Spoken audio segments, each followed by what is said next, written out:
I'm joined by Paddy McGill of Ocean FM to talk about, Kerry landing their 21st league title after what is a fairly thumping victory over Donegal in Tralee. It was 218 to 10 points. Tony Brosnan was on fire. A couple of goals in the first half seemed to more or less set up the victory, and it was funny enough that Kerry were down to 14 men when Sean O'Shea and then Gavin O'White scored 2 goals in 3 minutes, and it was very much like job done at that point. And I think Donegal kind of ran the bench, and it was never really in doubt, was it?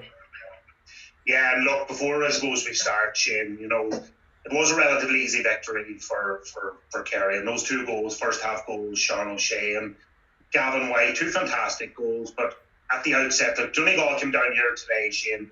It's 8 days until Donegal play Tyrone. Kerry have got a 2-week break, and for some of them it was a 974 kilometre trip around, and they travelled here today without Michael Murphy, Paddy McBrearty, Ryan McHugh, Neil McGee, Owen Gallagher, Hugh McFadden, and one or two more that names probably escape me now. I mean, just Paddy McBrearty, Ryan McHugh, and Michael Murphy alone. And we can't really talk about this game without mentioning that. And, we had Mark O'Shea on my own podcast during the week. Donegal didn't have one eye on Tyrone. Donegal had 2 eyes on Tyrone. And it was a relatively easy victory. And it didn't even feel like a league game at times. Sometimes when we the championship game, we say felt like a league game. It didn't even feel like a league game today. Once Kerry got those 2 goals from Gavin White and Sean O'Shea, it actually felt like a challenge game, to be honest. And Kerry weren't actually that good. Peter Keane would be disappointed with the first 20 minutes, and he was irate on the sideline along with his selectors because they were quite lackadaisical. And Donegal, there was 2 all after, I think, 11, 12 minutes. But that first goal then really did seal the deal. And Kerry were in cruise control, and they really upped their work rate after that. And I know it's a word that we sometimes hate using in GEA, but the intensity was absolutely incredible. And Donegal were without so many leaders that just really did struggle. And will Donegal be concerned? They'll be concerned about a lot of things now. But one positive, Kieran Thompson from the county champions, Niamh Connell, he really stepped up today, kicked 4 fantastic points. But bar that, look, it's a squad game, and I suppose the thing is, Shane, Donegal have struggled in the last couple of years with the squad, and I've got a little bit of criticism when they are missing a couple of key players. Can those guys that are the 6, 7 out of 10s make it to the next step? And probably didn't see a huge amount of that today, but as I said, 2 eyes on Tyrone. But I'll tell you something, Shane, Kerry from 15 to 20th minute on were absolutely outrageously impressive. And look, I know they were playing a weekend team, but some of their performances, I mean, David Clifford, we run out of adjectives for this guy. He wasn't getting possession in the first 10 or 15 minutes. What does he do? He comes deep and he draws 1 or 2 guys to him, but his foot passing is on a different level. I saw Maurice Fitzgerald, our left-hand side. Mark McHugh was just referring to him, that St Mary's Cahersiveen man. I mean, obviously one of the greats. This guy could go on to be one of the greats. He is just so nonchalant. Do you know what I love about him, Shane? And it never gets mentioned. He's probably the only player in Ireland who's got even an attractive the way he bounces the ball. Some guy can beat a guy with a solo. He's got this bounce, and it can beat 1 or 2 men. He is outrageous. And Mark made a point about 5 times in commentary, and it is so true. He is so selfless. I don't know, it's obviously in a good way. He's got no big ego or something, because so often he can take on shots and he can score outrageous points. But they always take the right option. And that's one thing about Kerry that I think they're going to be the business this year. Is they're so well coached. We can talk about these manager players now. Mark again, and Driver mentioned his name again, mentioned how they were warming up and their forwards were warming up before the game, the drills they were doing, and the elocution. We can talk about these top class players, but they have got everything right off the pitch as well. And they were superb today. I'll tell you a man who really impressed today was Paul Murphy. And sometimes he's underrated. Now, we that are going to games every single week and watching these guys forensically, Paul Murphy was outstanding today. He was just covered every blade of grass on the pitch. And sometimes I feel that he's underrated. Now, he's not underrated as such, but doesn't get the mentions that some of the other guys. But they were really, really impressive. And just finally, there was a guy in the corner, I think he's 24, 25, Tony Brosnan, the Dr. Crokes man.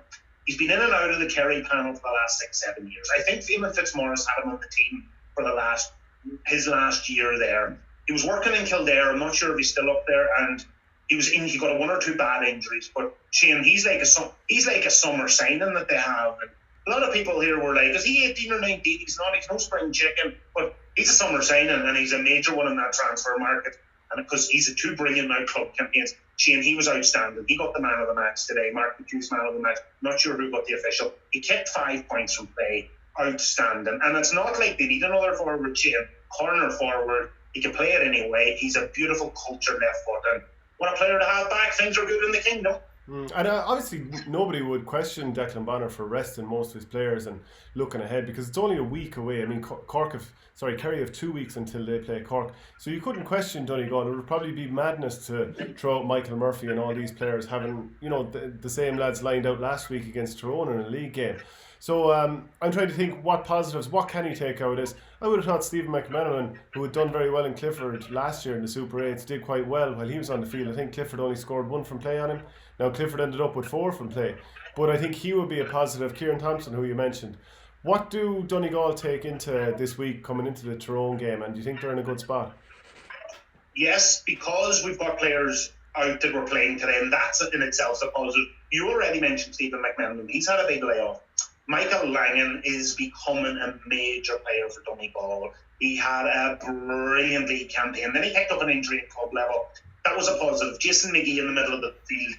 Another positive because he was out for so long. I'd say him and Kieran Thompson were our best players today. And Kieran Thompson himself. So the positives is, Shane, the positives are rather getting the key players back that were out for a long time. Donegal had 7-8 first team players missing against Mayo last year in that Super 8 game. And look, there's a bit of word about Paddy McGill. He could be out for a couple of weeks. We're not certain about that. Mark's fellow clubman. The positive, Kieran Thompson, Jason McGee, and getting Stephen McManaman and Michael Langan back on the field. And they ran out a couple of more subs as well. And my own clubman, Paddy McGrath, now is back. He came out against Tyrone. But Shane, 8 days, let's be honest. If it was 3-4 weeks or something, it's Tyrone and Ballybuffet. And even Mark O'Shea said during the week, slightly ridiculous, you know. I know it wasn't a dead rubber game today, but once Donegal had announced their team, it became a dead rubber. And look, Declan Bonner was in a lose-lose situation because of the timing of the game. We talk about it being unprecedented. We've often in the old days had a 3-4 week gap between a league final and the championship opener. This was 8 days, Shane, and it's a huge journey as well. The guys will be tired tomorrow and that. It's a small country, but it's a big drive from Donegal to Kerry. So I don't think Bonner will be... The one concern he may have is that maybe 4 or 5 guys in tried out, none of them really put the hand up, but listen, 7-8 many of our main players gone. What do you do there? Are you concerned about Conor McKenna next week? The performance he gave last week in the league against Donegal, that definitely put everyone on notice about his quality. Very scared of him when he moved inside. He was out at 11 for large periods and he went inside. And he will give Declan Bonner a couple of sleepless nights because Tyrone are struggling in the forward department. And I would say they're just really annoyed that it's so unfortunate that Cal McShane's out, because I'll tell you something. Last week they had Matty Donnelly inside. A lot of pundits would say Matty Donnelly needs to play deeper 40 and use Conor McKenna inside. Shane, he is in pristine condition. I spoke with Colin Kavanagh a couple of weeks ago. I know he played a couple of league games the odd time for English when he came back home. And you know these guys, Shane, that go to Australia, and they do lose their touch and they do lose that niftiness, if you like. He didn't look a bit of it last week. He only had about 8 or 9 possessions, but he was so productive and industrious. The man is an absolute beast. I said on Twitter during the week, he wasn't eating takeaways over the last couple of months anyway. I have not seen a man in incredible condition. Did you see the hit him and Michael Murphy on the 40-metre line? Who would you give that to? Both kind of moved back. It was a 50-50 one. You'd have to give it to McKenna. Just about. Right. I think Murphy slipped, but no, look, if he plays inside. But the good thing from a Donegal point of view is we've seen McKenna, and you know Mickey Hart had to play him for his own experience, but it was good that Donegal, instead of just this kind of a question mark over him, you know, for the 2 week lapse between the Tyrone game and the championship game, that if you were wondering, will he, won't he, and then he surprised you, there's going to be no surprises. Now, Bonner and Co can plan for him. They'll probably play him at 4 deep, but what a player for Mickey Hart. Talk with Tony Brosnan.